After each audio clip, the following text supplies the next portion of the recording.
Hi, I'm going to try to do a little unusual operator demo here. I'm going to show you some different ways to potentially make some of those dubstep wobbly basses. You've probably heard all before. I'm going to try to find, let's see, I have a couple of things set up here. Your standard wobbly bass, something like this. Okay, we've all seen how that's done, right? That's get a dirty bunch of oscillators going, something like this. Not super dirty, but dirty enough. And then you throw LFO on there that modulates the filter. Filter goes up and down, wobble, wobble, wobble. And that's nice. Everybody loves that one.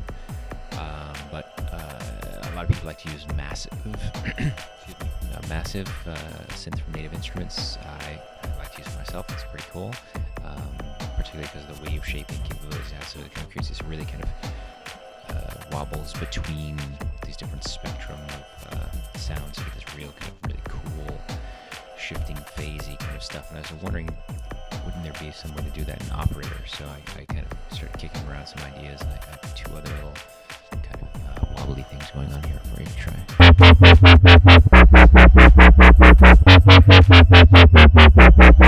little different, right? And let's see, let's set this over here. Considerably different, right? Now, so you're asking, okay, how the heck do you do that? And I'll show you.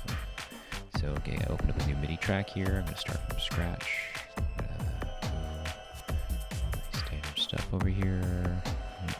Should close all this so I can find stuff easier. Go to Operator, drag it in. Okay, here's the Operator. It's default state. Nice, simple little sine wave going on there.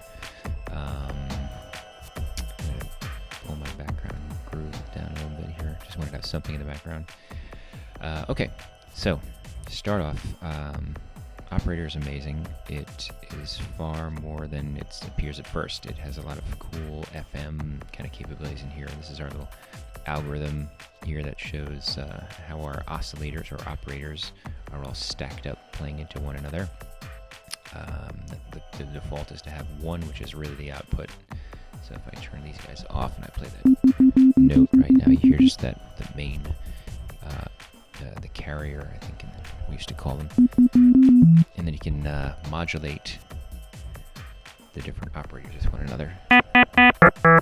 You can hear now that that one is up. You hear it modulating.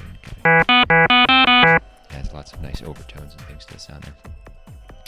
So the algorithm I like to use, I like to reserve one of my operators to be like a sub bass kind of thing there, where it's got a nice sine wave, nice deep sine wave or something like that. So A means A is not being modulated by anybody right now, the yellow one. You see it over there.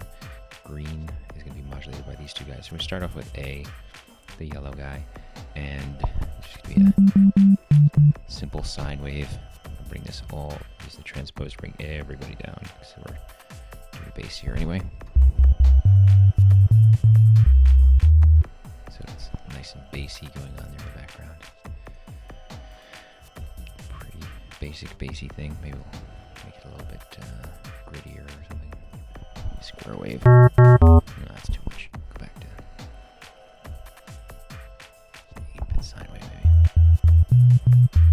Nice bass going in the background. And for the heck of it, I'm going to throw a spectrum on here so you can see kind of what's going on. A little analyzer. Our 8-bit sine wave is, you can see the fundamental there, fundamental pitch. And since it is an 8-bit sine wave, it's got some upper harmonics and aliasing and noise and all that kind of stuff up there. Make it interesting. So we're going to reserve him. He's just going to sit there. We'll turn him off for the minute. You won't hear him anymore. And B, don't hear anything yet. I'm going to crank up here. Give him some level. Sounds a lot like the other guy. Just a nice sine wave right now. Want something a little dirtier than a sine wave though, so we're going to grab, say, a square wave. Nice and dirty there a little bit, as they say. And top of that, I'm going to start modulating him with something, okay? Yeah. Turn that up. Oh boy, I need a mic stand. Can't do two things at once. Turn it up even more. Here it's affecting the... Ooh, dirty, right? Alright. So you get the idea. Now we're frequency modulating one operator with another. Stacking them up. So this guy modulates this guy, modulates that guy now. Even crazier. All those harmonics down there. All that stuff going on down there. Really great. So what I'll do, just to make my life easier, I'm gonna...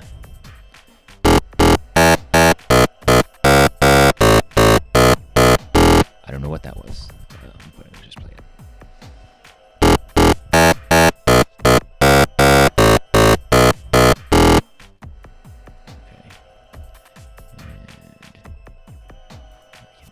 On demand now, whatever.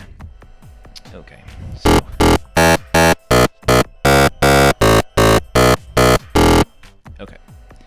so what are we doing?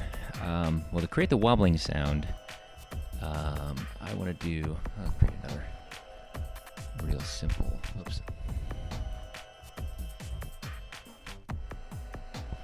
Real simple one. We'll just easier to deal with, right?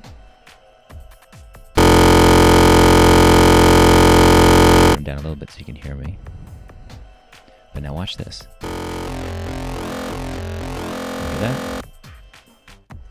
That's because I'm modulating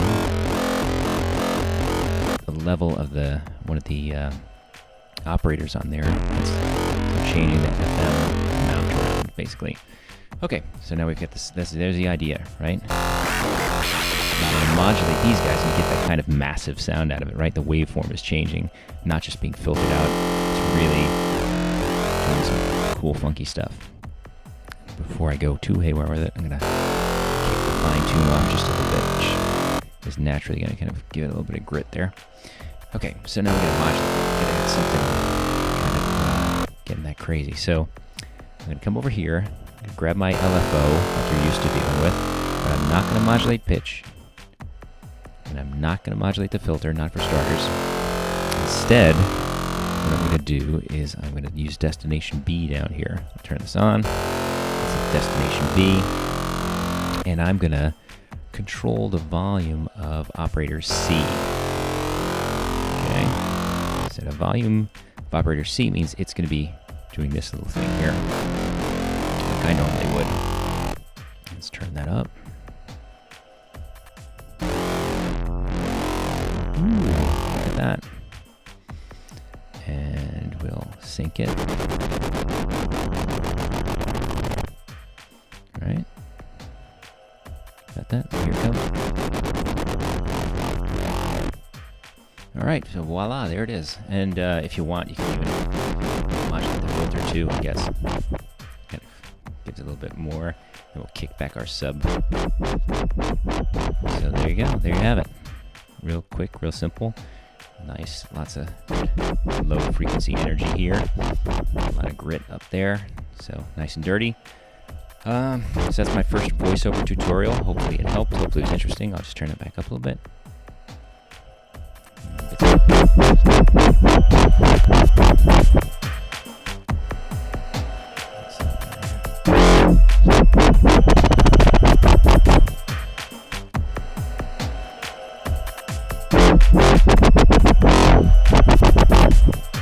There you go. Okay, good luck. Enjoy.